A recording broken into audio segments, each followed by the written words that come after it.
Two ways to earn using GCash. But first, meron lang akong reminder bago tayo mag-start.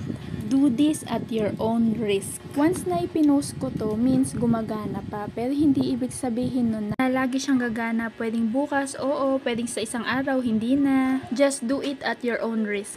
So now, let's start. Si first step is so basic, pero papiso-piso lang ang kita natin dito. While si second step, maglalabas tayo ng puhunan and we will do the math and nakadepende sa voucher na makukuha natin ang kikitain natin. Open GCash, select A+ rewards, X nyo lang yung magpa-pop up, mag-daily check-in ka dito, click check-in, makikita mo yung pagkakasunod-sunod ng makukuha mo once na mag-daily check-in ka. So for today, piso ang makukuha kong cashback and direct na to sa GCash ko. So click view details, swipe to display code, redeem now, and claim. Click this ticket and click claim now. Cannot read properties etc. pero successful yan. Let's back to home page then transaction. And voila, ito na yung nakuha nating piso using GCash. Click profile for the step 2. Click summer event, scroll down hanggang makita si daily check-in.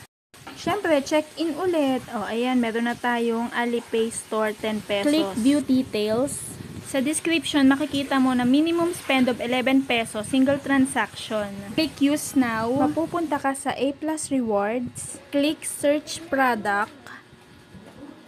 Pindutin mo si Lazada or type Lazada. Since nakalagay sa description ng voucher natin is 11 pesos minimum spend, so pasok tayo dito sa Lazada 50 pesos voucher. Again, may puhunan na tong step 2 and this time 40 pesos ang ipupuhunan natin to earn 10 pesos. Click buy now. Make sure may laman yung account mo. Dito makikita mo buo na 10 pesos yung discount and 40 pesos lang yung babayad natin sa 50 pesos na Lazada 50 voucher. So, click pay 40, then done. Lumabas na sa notification ko na nasingil ako ng 40 pesos and swipe to display code para ma-apply na natin. Redeem now. View voucher. And copy nyo yung code. Gaya nyan. Ngayon, open Lazada app. Punta agad kay my account. At hanapin si gift card.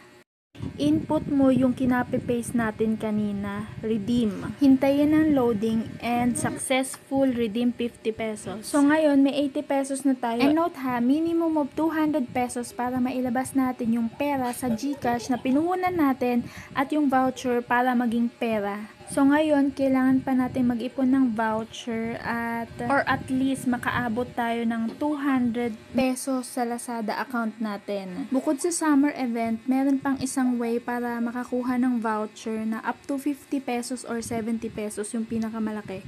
Pero limited time lang yata to. Let's open A+ rewards. Click nyo to si Pogi, yung may 10,000 cashback.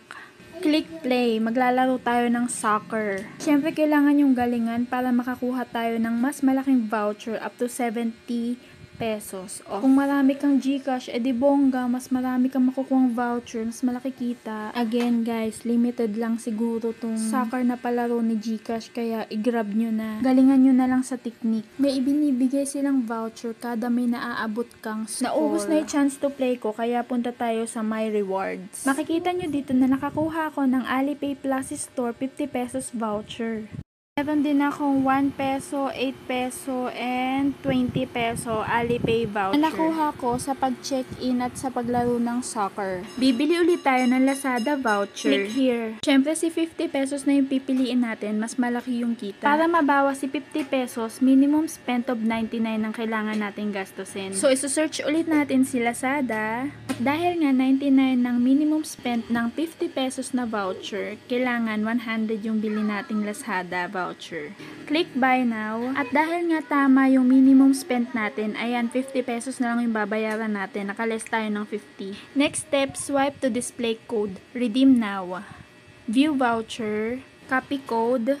Balik tayo kay Lazada. Click Lazada gift card, paste voucher code, and redeem. Successful 100 pesos. So now, may 180 na tayo at sabi ko nga 200 ang kailangan na minimum spend para mailabas natin yung pera sa GCash. So kulang pa tayo ng 20 pesos or more.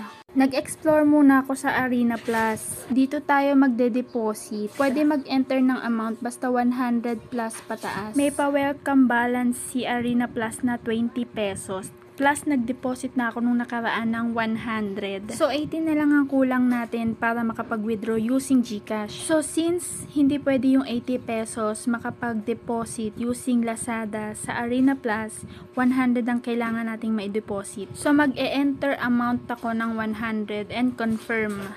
At ipapasok ka ni Lazada sa select payment method, piliin mo yung Lazada wallet and click pay now. May lalabas na order confirmation or payment success. Balik tayo kay GCash para mag-withdraw. Click view all services, scroll your finger up until mahanap mo si Enjoy, and under Enjoy makikita mo si Games. Click Games and click Arena Plus. Hey guys, please note na before mo gawin itong technique na to, dapat same number ang Lazada account at GCash account mo.